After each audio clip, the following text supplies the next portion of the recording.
Going to cross again now to the Greek capital, where Christophe Robeet is standing by for us on Syntagma Square. It seems as if, Chris, that the No campaign is growing more and more confident that they have indeed won the day, so to speak, despite the fact that results are still coming through. We're hearing, for instance, from the Greek Labour Minister that a no vote in the referendum will boost the Greek government's negotiating stance. If we read between the lines, he's basically certain that the No camp will win this evening. Absolutely, and the mood here is quite ecstatic, as you can see. Thousands of people, I believe, have gathered on Syntagma, raising Greek flags. We see a lot of young people, a lot of families. They're not very political. We don't hear major speeches about the future of Greece. They're here to celebrate. They say that they've won back their dignity. They want to send a strong message, a strong signal to the rest of Europe. Now, today is time for celebration. Tomorrow morning, though, will be time for action, because we know that the clock is ticking. The markets will reopen tomorrow morning, and no one can tell how they will interpret this resounding victory for the No campaign. And what happens the day after tomorrow? Will the banks reopen? We know that they're entirely relying on cash injections from the European Central Bank, but no one can tell what the European Central Bank will decide to do. So we're really entering uncharted territories here. But the mood is quite candid, I should say. It really reminds me of what happened after Mr. Tsipras' triumph in the legislative elections in January. We get the same mood, the same atmosphere. People are chanting "Ochi," which means no in Greece. No to the bailout plan. They want a better deal. We hear a lot of songs.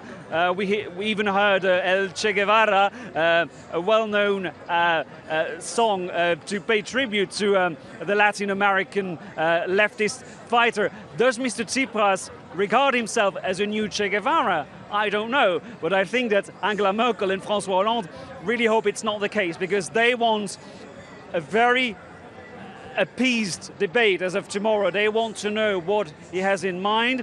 And as you discussed throughout the evening, I think the key word here is trust. Is it possible to restore an acceptable level of trust between Athens and the rest of Europe? Because trust is precisely what has been lacking.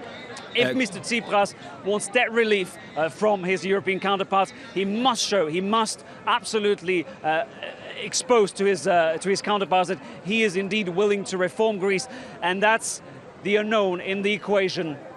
Chris, what are ordinary voters telling you about the next few days, though? If we look away from the negotiations between the Eurozone and Greece for just a moment and focus on what life will be like for ordinary Greeks in the next few days or so.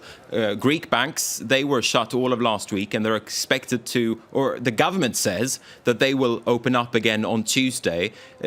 Are people there confident that the banks will open up? That's my first question to you. And also, we've heard anecdotal evidence that some Greeks are stocking up on certain basics, on certain basic foods, for instance.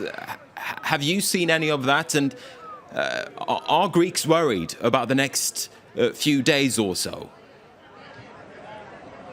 There's a strange feeling, to be honest, Marcus. There is no sense of panic. Today really felt like business as usual. We were walking along the city centre. People were having a Sunday stroll with their kids, with their family. There is no sense of panic. But there is, I think, under the surface, a great deal of uncertainty. These cash restrictions, these limitations on withdrawals have, of course, dealt a massive blow to the morale of Greek people, but that hasn't deterred them from voting no in the referendum. So they seem very determined. I think that the most worried at this stage of the ongoing crisis must be the middle classes, people who haven't got their savings in Luxembourg or Switzerland, who've kept their money in Greece and are very worried about what comes next. Some of them told us that they're worried that their factories might be closing as a result of the economic deadlock. So I think in those circles, in the well-off suburbs of Athens, you get indeed a great sense of uncertainty. People don't know what will happen tomorrow, but they know that Mr. Tsipras will remain their prime minister. He will be the guy in charge of the country, negotiating with Angela Merkel, François Hollande, with the European Commission, but no one knows what will come out of this. All right, uncertainty ahead for the Greek population in the next few days or so. Thank you very much indeed, Christophe Robeet, reporting there from Syntagma Square. Let's see if